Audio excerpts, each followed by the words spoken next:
పరిశుద్ధ లేఖన భాగంలో నుంచి కొద్ది నిమిషాలు దేవుని వాక్యాన్ని ధ్యానము చేయటానికి ఆశపడదాం.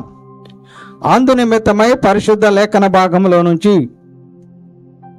కీర్తనల గ్రంథము 39వ అధ్యాయమును మొదటి నుంచి చివరి వరకు పాస్టర్ గారు వచ్చి చదివినిపిస్తారు. కీర్తనల గ్రంథము 39వ అధ్యాయము మొదటి నుంచి చివరి వరకు. ఈ దినమునకు ఏర్పాటు చేయబడిన పాఠ్య భాగము కీర్తన గ్రంథము 39వ అధ్యాయము 1 నుంచి 13 వరకు. 1వ వచనం ప్రారంభం విధంగా ఉన్నది. నా నాలుకతో పాపము చేయకుండానట్లు నా మార్గమును జాగ్రత్తగా చూచుకుందును. భక్తిహీనులు నా ఎదుట నన్నప్పుడు నా నోటికి చెక్కము ఉంచుకుందును అనుకుంటుని. నేను ఏమీ మాట్లాడక మౌనినైతిని. క్షేమమును గుర్చైనను పలుకక నేను మౌనంగా నుంటిని. అయినను నా విచారములు అధికమాయెను. నా గుండె నాలో మండుచుండెను. నేను ధ్యానించుచుండగా మంట పుట్టెను.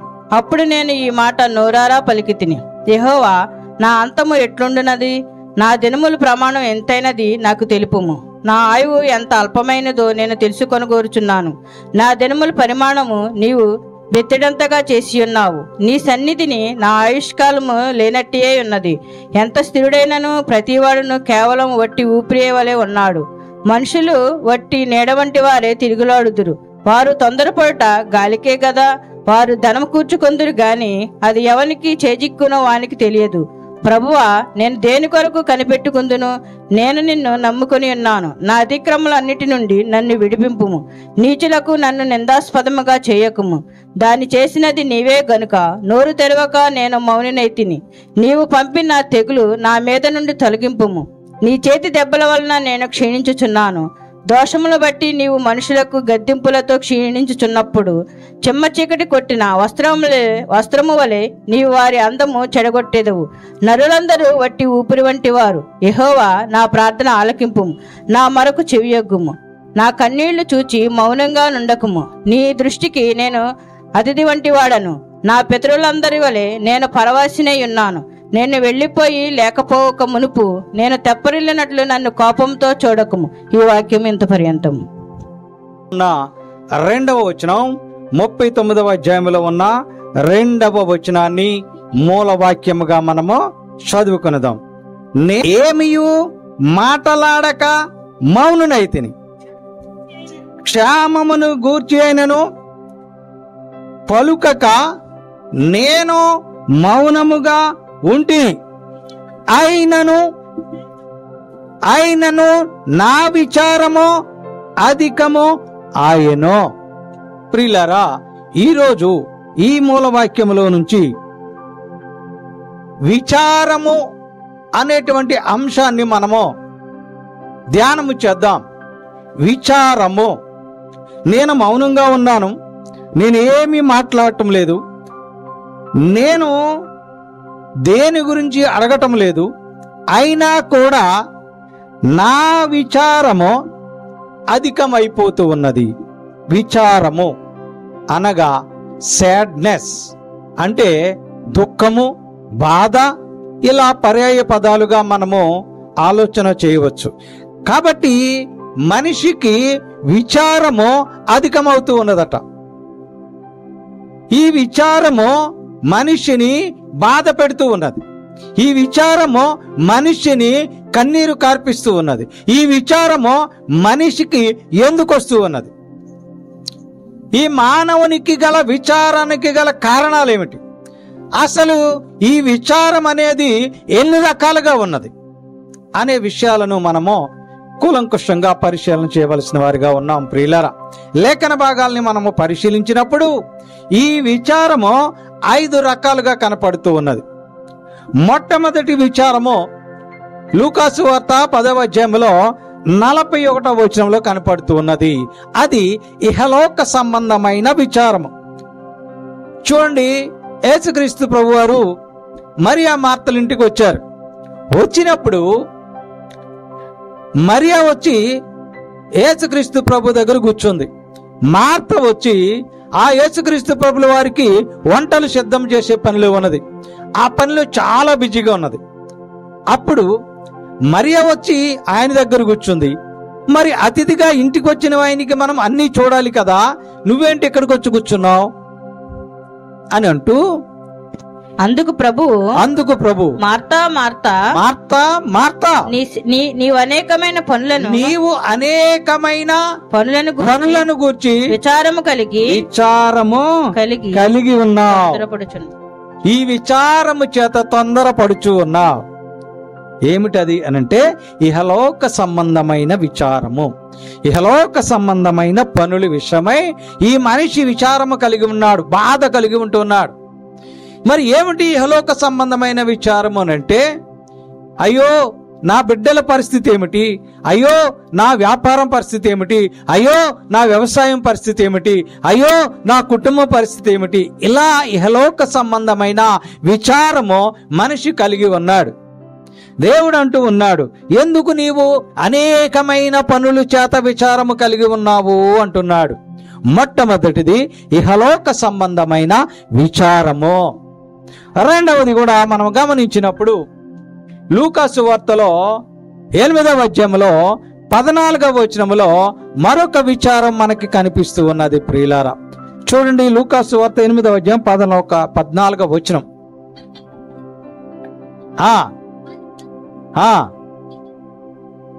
విని కాలము గడిచిన కొలది మీ జీవన సంబంధమైన విచారము చేత, ధనభోగముల చేత అణచివేయబడి పరిపక్వముగా ఫలించిన వారు, పరిపక్వముగా ఫలింపని వారు. ఏమిటది? జీవన సంబంధమైన విచారం అంటే ఏమిటి? ఎలా బ్రతకాలి తండ్రి, ఈ రోజుకి ఆహారం ఏమిటి తండ్రి, ఈ రోజు మేము ఎలాగుండాలి తండ్రి. అలాంటి జీవన సంబంధమైన విచారము కలిగిన వారు ఎలాగంటి వారంటే రాతి నేలన పడిన వారుగా మనకి కనపడుతూ ఉన్నది. ఇది రెండవ విచారము. మనిషికి ఏమిటి? తన జీవనానికి సంబంధించిన విచారము. తన బ్రతుకు ఎలాగు, తన జీవితం ఎలా నడుస్తుంది, ఎలా గడుస్తాయి రోజులు, ఇనేటువంటి విచారము చేత మనుషులు ఉంటూ ఉన్నారు. ఇది జీవన సంబంధమైన విచారము. మూడవ విచారము చూసినప్పుడు కీర్తన గ్రంథం 38వ అధ్యాయంలో 18వ వచనంలో మనము చూస్తూ ఉన్నాం. అది మూడవ రకమైన విచారము. నా దోషమును నేను ఒప్పుకొనుచున్నాను, నా పాపములను గూర్చి బాధపడుచున్నాను. విచారపడుచున్నాను. దేనిని గూర్చి? పాపమును గూర్చి బాధపడుతున్నారు. ఇప్పుడు మనుష్యులు లేచింది మొదలుకొని పండుకునే వరకు అనుదినము ఏదో ఒక పాపము చేస్తూనే ఉన్నారట. కాబట్టి ఆ పాపము విషయమై మనుష్యులు బాధపడుతున్నారు. ఏమో దేవుడు ఏం చేస్తాడో, నేను చేసిన పాపం వల్ల నా కుటుంబం ఏమవుతుందో, నా బ్రతుకు ఎలాగుంటుందో, నా జీవితం ఎలాగుంటుందో, నా బిడ్డలు ఎలాగుంటారో అని మనిషి పాపమును గురించి బాధపడాలి. ఇది మూడవ విచారము. నాలుగవది చూద్దాం మనం. 94వ కీర్తనలో 19వ వచనంలో 4వ విచారము కనిపిస్తూ ఉన్నది. ప్రియులారా, నా అంతరంగమందు విచారములు హెచ్చుగా. విచారములు ఎక్కడంటే ఇక్కడ అంతరంగములో విచారములు హెచ్చుగా. చూడండి, మొదటి విచారం ఏమిటండి? మొదటి విచారము ఇహలోక సంబంధమైన విచారము. రెండవది జీవన సంబంధమైన విచారము. మూడవది పాపమును గూర్చిన విచారము. ఈ మూడిటిని కలిసి అంతరంగములో విచారము. మనస్సులో బాధ, వేదన, రోదన. ఏమిటి ఇలాగైపోయింది బ్రతుకు? ఎందుకు ఇలా మారిపోయింది? నా బిడ్డలు ఎందుకు మాట్లాడటం లేదు? నా భర్త ఎందుకు మాట్లాడటం లేదు? నా భార్య ఎందుకు లెక్క చేయటం లేదు? ఇలా రకరకాల బాధలు, విచారము అంతరంగంలో ఉన్నవి. 4 రకాల విచారములను లేఖన భాగములో నుంచి మనము చూసాము. మొదటిది ఏమిటండి? మొదటిది ఇహలోక సంబంధమైన విచారము, జీవన సంబంధమైన విచారము, పాపములను గూర్చి విచారము. వీటన్నిటి ద్వారా అంతరంగములో విచారము. మరి ఈ విచారములు అంటే ఈ బాధల వల్ల, ఈ సాడ్నెస్ వల్ల మనిషి ఏమైపోతూ ఉన్నాడు? మనిషి మనస్సులో గాని శరీరంలో గాని మరి ఏం జరుగుతున్నది? ఈ విచారము చేత. చూడండి, ఎవరైనా బాధపడుతూ ఉన్నారనుకోండి, సడన్ గా మనం ఎవరింటికన్నా వెళ్ళినప్పుడు, వారిని చూసినప్పుడు, వారి స్థితిని గమనించినప్పుడు, ఏంటమ్మా అంత విచారముగా ఉన్నావు అని అంటుంటారు. అంటే ఏం జరుగుతున్నది ఇప్పుడు? ఆ మనిషిలో ఏదో విచారము ఉన్నది. ఆ విచారము వలన మనిషి ఏమైపోతూ ఉన్నాడు? ఆ విచారము వలన మనిషి స్థితి ఎలా దిగజారిపోతున్నది? ఆ విచారం వల్ల మనిషి శరీరము ఎలా కుషించుకుపోతూ ఉన్నదో లేఖన భాగంలో మనము చూసుకుందాం ప్రియులారా. సామెతల గ్రంథములో 12వ అధ్యాయంలో 25వ వచనములో మనము గమనించినప్పుడు ఈ మనిషికున్న విచారము, ఏ విచారమో, ఇహలోక సంబంధమైన విచారము గాని, జీవన సంబంధమైన విచారము గాని, పాపం వలన విచారము గాని, అంతరంగంలో ఉన్న విచారం వలన గాని ఈ మనిషి ఏమవుతున్నాడో గమనించుకుందాం. తన హృదయంలోని విచారము వలన, చూసారా, ఒకని హృదయములోని విచారం వలన వారి హృదయం ఏమైపోతుందంటే ఇప్పుడు కృంగిపోతూ ఉన్నది. హృదయం ఏమైపోతున్నది? సంతోషము లేక, ఆనందము లేక హృదయం ఏమైపోతున్నది ఇప్పుడు? ఆ విచారము చేత, ఆ బాధ చేత, ఆ దుఃఖము చేత, ఆ సాడ్నెస్ చేత మనిషి హృదయం ఏమైపోతున్నదట? కృంగిపోతూ ఉన్నది అని వాక్యంలో రాయబడి ఉన్నది. కాబట్టి మనిషికున్న విచారం వల్ల మొట్టమొదటి నష్టం ఏమిటంటే వాని హృదయం ఏమైపోతున్నది? కృంగిపోతూ ఉన్నది. మొదటి ప్రమాదం, మనిషి విచారపడటం వల్ల, మనిషి బాధపడటం వల్ల, మనిషి ఏడవటం వల్ల, మనిషి దుఃఖించటం వల్ల వాని హృదయం ఏమైపోతున్నదంట? కృంగిపోతూ ఉన్నది. రెండవది 31వ కీర్తనలో 9వ వచనంలో రెండవ భయంకరమైన ప్రమాదం మనకు కనపడుతూ ఉన్నది. చదవండి. యెహోవా, నేను ఇరుకున పడి ఉన్నాను, నన్ను కరుణించుము. విచారము వలన నా కన్ను క్షీణిస్తున్నది, నా ప్రాణము, నా దేహము, ఏమిటి? నా దేహము క్షీణించిపోతూ ఉన్నది. దేనిని బట్టి? విచారము వలన. ఏ విచారం అది? ఇహలోక సంబంధమైన విచారము. ఏమి విచారం అది? జీవన సంబంధమైన విచారము. ఏమి విచారం అది? పాపం వలన విచారము. ఏమి విచారం అది? నీ అంతరంగములో ఉన్న విచారము వలన నీ దేహం ఏమైపోతుందంట? క్షీణించిపోతూ ఉన్నది. ఏంటమ్మా ఇలాగే అయిపోయావేంటి? ఎందుకమ్మా ఇలా చిక్కిపోయావు? ఏమీ లేదండి. ఏమీ లేకపోతే ఎందుకు అలాగైపోయావు? ఏమున్నాయి హృదయంలో? ఏమున్నాయి మనసులో? వేదనలు ఉన్నాయి. ఈ వేదనల చేత దేహము క్షీణించిపోతున్నది. ఈ విచారముల చేత ఈ యొక్క శరీరము, ఆ దేహము క్షీణించిపోతూ ఉన్నది. ఇది రెండవ ప్రమాదము విచారం వలన. మూడవది కూడా చూద్దాం. కీర్తన గ్రంథము 6వ అధ్యాయం 7వ వచనాన్ని చదువుదాం. చూడండి. కీర్తన, ఆ విచారము చేత నా కన్నులు గుంటలు పడుచున్నవి, నాకు బాధ కలిగించు వారి చేత అవి చినికి ఉన్నవి. ఏమిటి? కళ్ళు. నీ కళ్ళు ఏంటంత లోతుకుపోని? ఎందుకు? నీ మనస్సులో ఉన్నటువంటి విచారములు, నీ హృదయంలో ఉన్న బాధల చేత నీవేమి చేస్తున్నావు?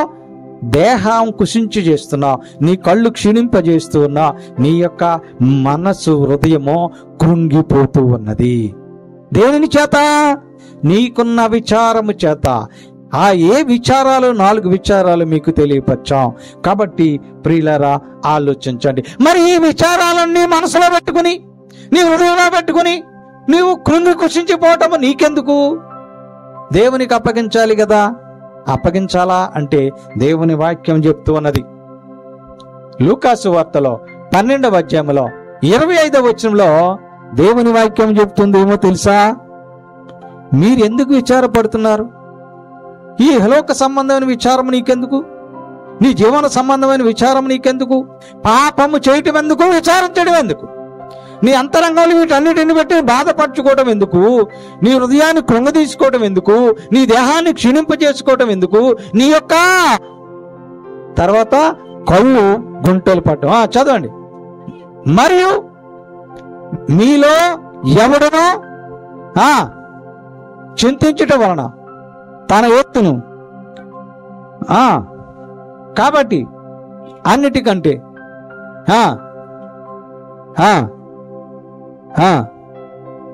చూడండి, ఏమి తిందుమా, ఏమి త్రాగుదమా అని ఎందుకు నీకు విచారము? 29వ వచనం చదవండి, 12వ అధ్యాయం 29. ఏమి తిందుమో ఏమి తాగుదమో అని విచారించకుడు. ఎవరు చెప్తున్నారు? యేసుక్రీస్తు ప్రభు చెప్తున్నాడు.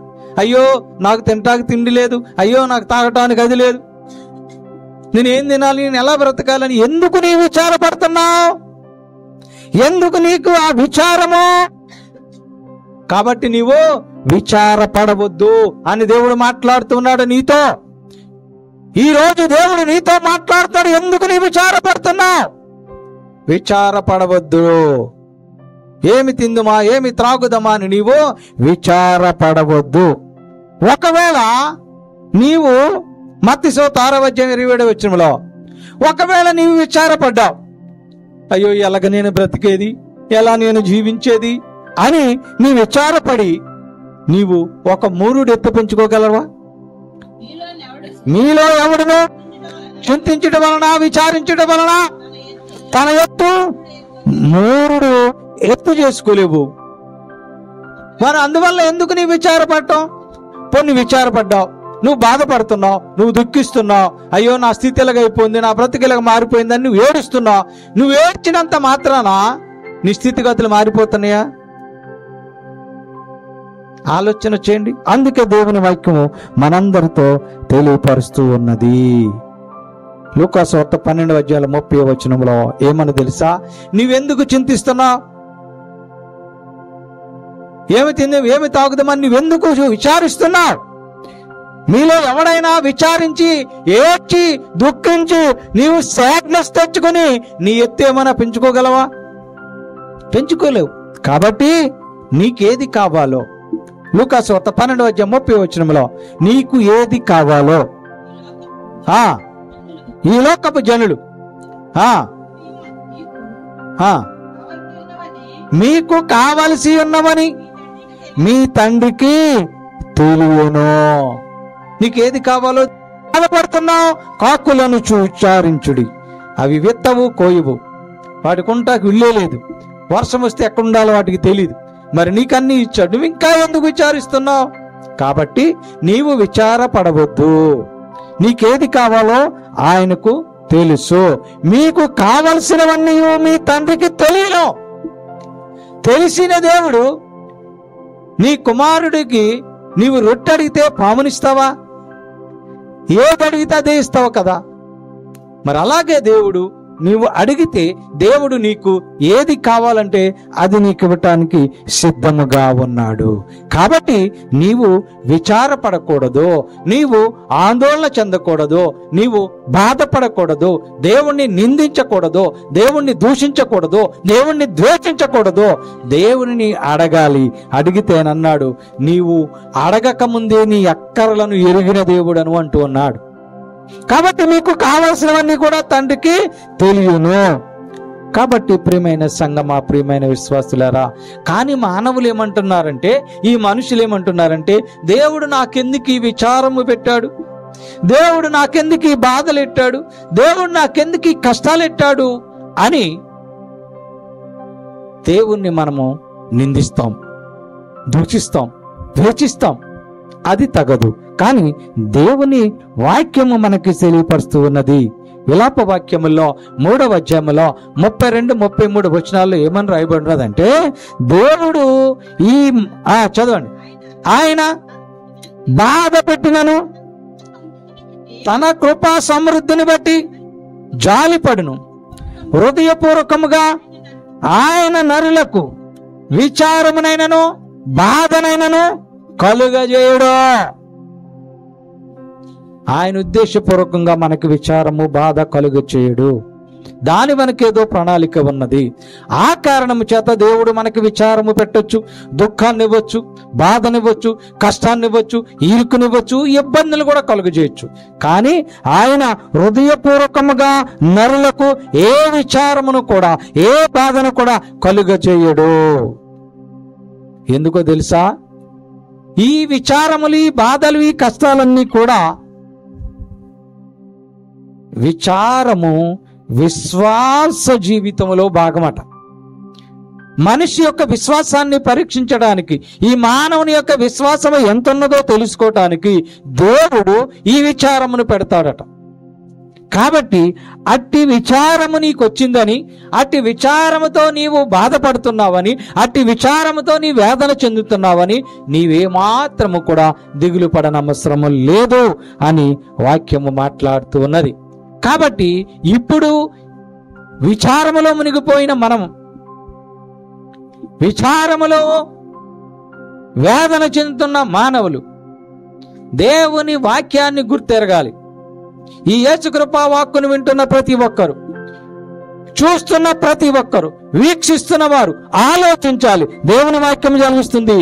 మీరు మీకున్నటువంటి ఇహలోక సంబంధమైన వాటి కొరకు విచారించొద్దు, మీ జీవన సంబంధమైన వాటి కొరకు విచారించొద్దు, కానీ దేని గురించి విచారించారో వాక్యం చెప్తున్నది. యోబు గ్రంథము 8వ అధ్యాయంలో 9వ వచనంలో దేనిని గురించి మీరు విచారించాలో స్పష్టముగా రాయబడి ఉన్నది. ప్రియులారా, గమనించినట్లయితే ఈ మానవులు మునుపటి తరము వారి సంగతులను విచారించాలి. మొట్టమొదటిగా ఏం విచారించాలంటే మునుపటి వారి యొక్క తరముల సంగతులు విచారించాలి.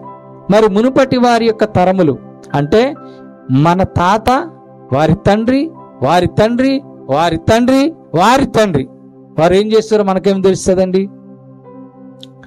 వారి తండ్రి తండ్రి తండ్రి తండ్రి తండ్రి కాడికి మనం వెళితే లేఖన భాగంలో రాయబడినటువంటి మన యొక్క పితరుల గురించి వారు ఏం చేస్తారో తెలుసుకోవాలి. మేము కూడా ప్రయత్నం చేసాం. మా తాతగారు ఎవరు, మా తాతగారి తండ్రి ఎవరు, వారి తండ్రి ఎవరు, ఎన్ని తరాల వారు ఉన్నారు, వారి యొక్క బంధువులు ఎవరున్నారు, వారికి ఉన్న పిల్లలు ఎవరున్నారు, వారు ఎవరెవరు ఎక్కడున్నారని ఓ ప్రయత్నం చేసాం. ఓ మ్యాప్ గీసాం, ఎవరెవరు ఎక్కడున్నారో తెలుసుకున్నాం. కానీ వారందరినీ కలపటానికనే మరి కుటుంబ ఆశీర్వాద ప్రార్థన కొడుకులు పెట్టాం, ఎవరు రాలా. ఇప్పుడు మా తాతగారి యొక్క తమ్ముడు కూడుకు కొడుకు కొడుకు నాకు తెలియదు. ఇప్పుడు నేను రమ్మంటే ఎక్కడికి వస్తారండి ఆయన? ఒకే ఇంటి పేరిట వారిని అందరినీ ఏకమ చేయడానికి ప్రయత్నం చేశాం, సఫలీకృతం కాలేకపోయాం. కానీ వారి యొక్క సంగతులను గూర్చి విచారించాలి. ఎందుకు విచారించాలి అని అంటే, ఒకవేళ మన పూర్వీకులు చేసిన పాపం మనకు తగులుతున్నదేమో. దేవుని వాక్యం సెలవిస్తున్నది కదా, తల్లిదండ్రులు చేసిన పాపములు 3-4 తరముల వరకు తగులునని చెప్పబడుతూ ఉన్నది. అంటే ఇప్పుడు ఒకవేళ ఆ తరములో మనం 4వ తరం ఎన్నుకుంటే వారు చేసిన పాపములు ఇప్పుడు మనకు తగలొచ్చు. అలాగే మనం చేసిన పాపములు మన తర్వాత మన బిడ్డలు, వారి బిడ్డలు, వారి బిడ్డలు, వారి బిడ్డలకి తగులుతాయి. కాబట్టి మన యొక్క ఆలోచన, మన యొక్క నడవడిక, మన యొక్క ప్రవర్తన జాగ్రత్తగా ఉండాలని వాక్యం చెబుతూ ఉన్నది. కాబట్టి ఒకవేళ అలాంటి మన పూర్వీకులు ఒకవేళ ఏమైనా తప్పిదాలు చేసి ఉంటే వాటి కొరకు ఇప్పుడు మనం ప్రార్థన చేయడం కోసం విచారించాలి. ఒకవేళ మన పూర్వీకులు, మన యొక్క పెద్దలు ఏమైనా మంచి పనులు చేసి ఉంటే వాటిని తెలుసుకుని మనం వాటిని కొనసాగించడానికి ప్రయత్నం చేయాలి. అందుచేత మన యొక్క మునుపటి తరం వారి సంగతుల గురించి విచారించాలి. రెండవది ప్రసంగి గ్రంథం 1వ అధ్యాయం 13వ వచనంలో, ప్రసంగి గ్రంథం 1వ అధ్యాయం 13వ వచనం చదవండి. ఆకాశము క్రింద జరుగునది అంతటిని జ్ఞానము చేత విచారించాలి. ఇప్పుడు ఆకాశం కింద ఏం జరుగుతున్నది ఆలోచించండి. ఆకాశము కింద అంటే ఈ లోకంలో ఏం జరుగుతున్నది? ఇప్పుడు అన్ని అక్రమాలే, అన్ని అకృత్యాలే, అన్ని అసమానతలే, ఒకరి ఎడల ఒకరికి సుహృద్భావ వాతావరణం లేదు. ఎక్కడ చూసినా మతాల మధ్య గొడవలు, ఎక్కడ చూసినా కులాల మధ్య గొడవలు, ఎక్కడ చూసినా దేశానికి దేశానికి మధ్య యుద్ధమే, ఎక్కడ చూసినా నాయకులకు నాయకుల మధ్య గలాటాలే. ఏం జరుగుతుంది ఇప్పుడు? ఆకాశం కింద ఏం జరుగుతుంది? శాంతి సమాధానం లేదు. అత్తగోడలకి మధ్య సమాధానం లేదు, అన్నదమ్ముల మధ్య సమాధానం లేదు, తండ్రి కొడుకుల మధ్య సమాధానం లేదు. ఏం జరుగుతుంది ఆకాశం కింద అంటే ఎక్కడా కూడా శాంతి సమాధానం లేదు. దాని గురించి బాధపడాలి. అంటే ఈ ఆకాశం క్రింద ఉన్నటువంటి దేశాల్లో మనం ఉన్నాం కదా, దేశంలో ఉన్న రాష్ట్రంలో మనం ఉన్నాం కదా, రాష్ట్రంలో ఉన్న జిల్లాలో మనం ఉన్నాం కదా, జిల్లాలో ఉన్న మండలంలో మనం ఉన్నాం కదా, మండలంలో ఉన్న పంచాయతీలో మనం ఉన్నాం కదా, పంచాయతీలో ఉన్న గ్రామంలో మనం ఉన్నాం కదా, గ్రామంలో ఉన్న వార్డులో మనం ఉన్నాం కదా, మనకెందుకులే అనుకుంటే. కాబట్టి మనుషుల మధ్య సమాధానము, మనుషుల మధ్య శాంతి, మనుషుల మధ్య సుహృద్భావ వాతావరణము కొరకు మనము ప్రార్థన చేయాలి. కాబట్టి ఈ ఆకాశము కింద జరుగుతున్నటువంటి అన్ని విషయాల్ని ఎలా విచారించాలన్నది తెలుసా? జ్ఞానముతో విచారించాలంట. అంటే ఇది మంచా చెడా అని విచక్షణ కలిగి దాని గురించి బాధపడి అట్టి వారి కొరకు ప్రార్థన చేయాలి. దుర్మార్గంగా వ్యవహరించే వారి దుర్మార్గతమైన మనస్సు మారట కొరకు ప్రార్థన చేయాలి. ఒకవేళ ఇంటిలో సమాధానము లేకపోతే ఆ సమాధానము కొరకు ప్రార్థన చేయాలి. అందుచేత ఈ ఆకాశము కింద కలుగునవన్నిటిని గూర్చి జ్ఞానముతో విచారించాలి.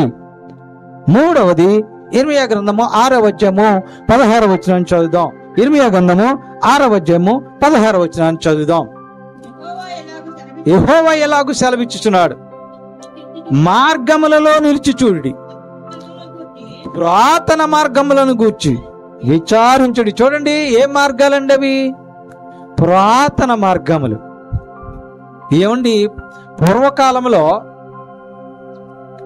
మనిషి నరుక్కుంటూ వెళ్ళిపోయే రోజులు మీరు చూసారా? పూర్వకాలంలో ఒకరిపై ఒకరు ద్వేషాలు పెంచుకునే రోజులు మనము చూసామా? ఎవరన్నా ఆపదలు ఉంటే ఆ తినటానికి లేని రోజుల్లో కూడా రోటిలో దంచుకున్నటువంటి ఆ బొరం బియ్యమో జొన్న బియ్యమో తీసుకెళ్లి ఆకలితో ఉన్న వారికి కొద్దిగైనా పెట్టే రోజుల్ని చూశారు. మరి ఇప్పుడు ఎదుటివారు ఏమైతే నాకేమిటిలే అనే రోజులున్నాయి ఇప్పుడు. అందుచేత పురాతన కాలములలో గూర్చి విచారించాలట. పురాతన మార్గములు అంటే మన పూర్వీకులు పెద్దలు వేసిన మార్గాలను మనము విచారించి తెలుసుకోవాలి. ఆ మార్గం ఇప్పుడు చదవండి. ఆ మార్గములలో వెలుగు కలుగు మార్గమేదో అడిగి తెలుసుకుని అందులో నడవాలి. ఎందులో నడవాలి? ఇప్పుడు మేలు కలుగు మార్గమేదో అడిగి తెలుసుకుని అందులో నడవాలి. అందుచేత పురాతన మార్గములు ఏమిటో తెలుసుకునే విచారము చెయ్యాలి. అలాగూ మంచి మార్గము, ఏ మార్గం? మేలు కలుగు మార్గం, మంచి మార్గములో మీరు నడిచినట్లయితే, కంటిన్యూషన్ చదవండి, అప్పుడు మీకు నెమ్మది కలుగును. ఎందుచేత? ఇప్పుడు నెమ్మది లేదు, అప్పుల చేత నెమ్మది లేదు, వ్యాధుల చేత నెమ్మది లేదు, ఏ కుటుంబంలో చూసినా ఏదో ఒక సమస్య, ఆర్థిక ఇబ్బంది, అనారోగ్య సమస్య, అప్పుల సమస్య, ఏదో ఒక సమస్య కుటుంబాలను వెంటాడుతూ ఉన్నది. కాబట్టి నెమ్మది లేకుండా బ్రతుకుతున్నారు. కాబట్టి పురాతన మార్గములేంటో విచారించి మేలు కలుగు మార్గం ఏదో తెలుసుకుని అందులో నడిచినట్లయితే ఏం జరుగుద్ది? ఇప్పుడు ఏం జరుగుతుంది? అలా నడిస్తే నెమ్మది కలుగును. ఏం కలుగుతుందండి? నెమ్మది కలుగును. అందుచేత పురాతన మార్గములేంటో విచారించాలి. ప్రియులారా, గమనించండి. ఎన్ని చేయాలండి? ఇప్పుడు మీరు మీ హలోక సంబంధమైనటువంటి పనుల విషయంలో కాకోకుండా మీ జీవన సంబంధమైనటువంటి విషయాలలో విచారము కలగకుండా, పాపముల విషయములో విచారము కలిగేలాగా ప్రవర్తించకుండా, అంతరంగములో ఉన్నటువంటి విచారముల చేత మీ హృదయాన్ని నలగగొట్టించుకోకుండా ఎలాంటి వాటిపై విచారం ఉంచాలి? మునుపటి తరము వారి యొక్క సంగతుల గురించి, మీరు ఆకాశము కింద జరిగే వాటిని గురించి, పురాతన మార్గముల గురించి మీరు విచారించి నడుచుకున్నట్లయితే మీకు నెమ్మది కలుగుతుంది. మీరు నెమ్మదిగా బ్రతికినప్పుడు మీ ఇంటిలో విచారం ఎందుకుంటుంది? మీ ఇంటిలో బాధలు లేనప్పుడు మీకెందుకు విచారం ఉంటుంది? మీ ఇంటిలో కష్టాలు లేనప్పుడు మీ బ్రతుకులో వేదన ఎందుకు వస్తుంది? కాబట్టి మీరు వీటిపైన విచారించాలి. అలా విచారించాలి అని అంటే, నాకు ఎన్నో ఇబ్బందులు ఉన్నాయండి, ఎన్నో కష్టాలు ఉన్నాయండి, నేను పురాతన కాలమును ఎన్నుకోవడానికి నేను ఎక్కడ టైం ఉంది? నాకు నా భార్య బిడ్డలతో సతమతం అయిపోతున్నానండి, నా భర్త బిడ్డలతో సతమతం అయిపోతున్నానండి. నాకు ఎక్కడ ఆకాశము కింద జరిగే వాటిని గురించి విచారించడానికి నాకు ఆలోచన వస్తుంది? చెప్పండి. ఇన్ని బాధలు, ఇన్ని కష్టాలు నన్ను వెంటాడుతూ ఉన్నప్పుడు, నన్ను రోధిస్తూ చేస్తున్నప్పుడు, నన్ను బాధిస్తున్నప్పుడు నేను వీటన్నిటి గురించి ఎలా విచారించగలనండి అని అనేక మంది మాట్లాడవచ్చు. వారి హృదయంలో అలా తలుచుకోవచ్చు. పైకి అనలేకపోయినా లోపల ఆ ప్రశ్న తలెత్తవచ్చు. అందును బట్టి దేవుని వాక్యము మనందరితో మాట్లాడుతూ ఉన్నది. ఏమనో తెలుసా? ఒకవేళ నీ జీవితంలో విచారం ఉన్నదేమో, నీ బ్రతుకులో విచారం ఉన్నదేమో, నీ కుటుంబంలో విచారం ఉన్నదేమో, ఆ విచారం గల కారణాలు నీ పాపము కావచ్చు, నీ బిడ్డల మాట వినకపోవటం వల్ల కావచ్చు, నీ అప్పుల వల్ల కావచ్చు, నీ వ్యవసాయం వల్ల కావచ్చు, నీ ఉద్యోగం వల్ల కావచ్చు, నీ వ్యాపారం వల్ల కావచ్చు, ఏదైనా కావచ్చు. నీకు విచారం ఉన్నదా? ఆ విచారం అనే భారము చేత నలిగిపోతూ ఉన్నావా? ఆ విచారము చేత నీవు కృంగిపోతూ ఉన్నావా? రోధిస్తూ ఉన్నావా? వేదనతో బాధపడుతూ ఉన్నావా? అయితే కీర్తన గ్రంథము 55వ అధ్యాయంలో 22వ వచనంలో దేవుడు నీకు ఒక వాగ్దానాన్ని బయలుపరిచాడు. ఓ నా ప్రియ కుమారుడా, ప్రియ కుమార్తె, నీ భారము యెహోవా మీద మోపుము, ఆయనే నిన్ను ఆదుకొను. ఎవరు ఆదుకుంటారండి? ఈ లోకంలో మనుషులు ఆదుకుంటారా నిన్ను? నీవు ఇబ్బందుల్లో ఉన్నావు, ఆర్థిక సమస్యలతో ఉన్నావు, అప్పుల భారముతో కునుగిపోతున్నావు అని నీ బంధువుల ఇంటికి వెళితే నువ్వు డబ్బులు అడుగుతావేమో అని, నువ్వేమైనా అప్పు అడుగుతావేమో అని ముఖము చాటేస్తున్న రోజుల్లో ఉన్నాం. కాబట్టి నీకున్న భారం ఏదైనా కావచ్చు, నీకున్న కష్టం ఏదైనా కావచ్చు, నువ్వేం చేయాలి? ఇప్పుడు నీ భారము యెహోవా మీద మోపుము. అప్పుడు ఆయన ఏం చేస్తాడు? ఏం చేస్తాడు? వదిలేస్తాడా? నిన్ను విడువని ఆయన వాగ్దానం ఇచ్చిన దేవుడు ఏం చేస్తానని రాయబడి ఉంది. అక్కడ నిన్ను ఆదుకొనును అని రాయబడి ఉన్నది. మనుషులు ఆదుకోలేరు. ఎందుకనంటే 118 కీర్తనలో 8వ వచనం 9వ వచనం చూస్తున్నాం. మనుషుల పైన మనుషులను నమ్ముకొనుట కంటే యెహోవాను ఆశ్రయించుట మేలు, రాజులను నమ్ముకొనుట కంటే యెహోవాను ఆశ్రయించుట మేలు. ఇప్పుడు నీ భారము మొయ్యలేనంత భారం ఉన్నదేమో, నీకున్న అప్పు మొయ్యలేని భారం ఉన్నదేమో, నీకున్న వ్యాధి చేత నువ్వు బాధపడుతున్నావేమో, నీకున్న కష్టాల చేత నువ్వు నలిగిపోతున్నావేమో. నీ భారము యెహోవా మీద మోపుము. అప్పుడు ఆయన నిన్ను ఏం చేస్తానంటుంది వాక్యం? ఆదుకొనును. వాక్యం అంటే ఎవరు? దేవుడు. దేవుడే చెప్తున్నాడు, నిన్ను నేను ఆదుకుంటానయ్యా, నీవు నీ భారాన్ని నా మీద వెయ్యి. కానీ నీ భారము దేవుని మీద మోయటానికి నీకు ఇష్టం లేదేమో, అందుకే నీ భారము ఇంకా ఇంకా పెరిగిపోతున్నదేమో, అందుకే నిన్ను ఆదుకోవటం లేదేమో. నువ్వు ఎన్నో సమస్యలతో ఉన్నావేమో, ఎన్నో కష్టాలు ఉన్నావేమో, నువ్వు వేదనతో రోదనతో రోధిస్తున్నావేమో, కన్నీరు కార్చుతున్నావేమో, అయినా దేవుని పైన భారం వేయటం లేదేమో నువ్వు. అందుచేత దేవుని వాక్యం చెబుతున్నది, నీవు దేవుని పైన నీ భారమును మోపినట్టయితే ఆయన నిన్ను ఆదుకుంటాడు. ఎలా ఆదుకుంటాడు మరి? ఆయన ఎలా ఆదుకుంటాడండి? అది ఆదుకుంటాడని వాక్యం చెప్తుంది. ఎలా ఆదుకుంటాడు? ఇర్మియా గ్రంథం 31వ అధ్యాయం 33వ వచనంలో, ఇర్మియా గ్రంథం 31వ అధ్యాయము 33వ వచనంలో ఆయన నిన్ను ఎలా ఆదుకుంటాడో చూడండి. నీవు నీ భారాన్ని ఆయన మీద మోపినప్పుడు ఆయన నీవు అడిగినప్పుడు, ఆయన నీవు వేడుకున్నప్పుడు, ఆయన నీవు గోజాడి అడిగినప్పుడు ఆయన నిన్ను ఏ విధంగా ఆదుకుంటాడో ఇర్మియా గ్రంథం 31వ అధ్యాయంలో 13వ వచనం చదవండి. వారి దుఃఖమునకు ప్రతిగా సంతోషమిచ్చి వారిని ఎలా ఆదరించాడండి? ఎలా ఆదరిస్తాడని రాయబడి ఉన్నది. వారి దుఃఖమును తీసివేసి దుఃఖానికి ప్రతిగా సంతోషం ఇచ్చి ఆయన నిన్ను ఆదుకొనును. తర్వాత విచారమును కొట్టివేసి నేను వారికి ఆనందము కలుగజేతను. దేవునికి స్తోత్రం. హల్లెలూయా, హల్లెలూయా. నీ విచారమును కొట్టివేసి నీకు ఆనందమును కలుగజేస్తాడు. ఎప్పుడు? నీ భారము ఆయన మీద మోపినప్పుడు. ఆయన నిన్ను ఆదుకుంటాడు. ఎలా ఆదుకుంటాడు? నీ దుఃఖాన్ని తీసివేసి సంతోషము నీకిచ్చి నిన్ను ఆదుకుంటాడు. ఎలా? నీ విచారమును కొట్టివేసి నీకు ఆనందమును కలుగజేస్తును అన్నాడు.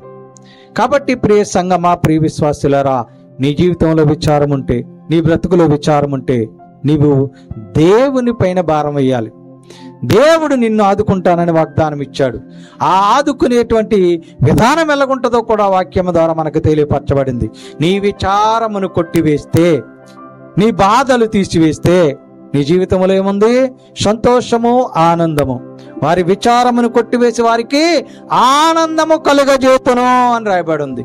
ఆ ఆనందము నీకుంటే నీ జీవితంలో సంతోషము, నీ బ్రతుకులో ఆనందము కలుగుతాది. ఎప్పుడు?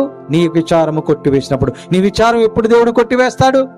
నీ హలోక సంబంధమైన విచారము గాని, నీ యొక్క జీవన సంబంధమైన విచారము గాని, నీ పాపముల విషయమైన విచారము గాని, నీ అంతరంగంలో ఉన్న విచారము గాని దేవుడు కొట్టివేయాలంటే నీవు దేవుని పైన భారం వేయాలి.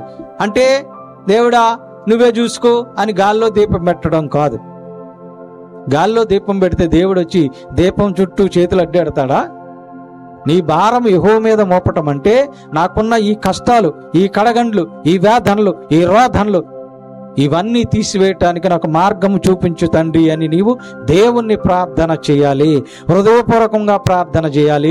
అలాగ నువ్వు ప్రార్థన చేసినట్లయితే నీ విచారాన్ని కొట్టివేస్తాడు, నిన్ను ఆదరిస్తాడు, నీకు ఆనందము, సంతోషము కలుగజేస్తాడు. అట్టి రీతిగా నీ విచారము కొట్టివేయబడటానికి దేవునిపై ఆధారపడు, దేవునిపై భారం మోచి ప్రార్థనాపూర్వకంగా ముందుకు కొనసాగుతూ దేవుడు నీకు ఇవ్వాలనుకున్న సంతోషం, ఆనందము నీవు పొందుకునేలాగున నీ విచారములు కొట్టివేయబడటానికి ప్రార్థనాపూర్వకంగా ముందుకు కొనసాగాలని మీకు తెలియపరుస్తూ ఈ నా కొద్ది మాటలు ముగిస్తూ ఉన్నాను. దేవుడి వాక్యమును మనందరి వినికిడిలో దీవించును గాక. ఆమేన్. మీ అందరికీ నా వందనములు.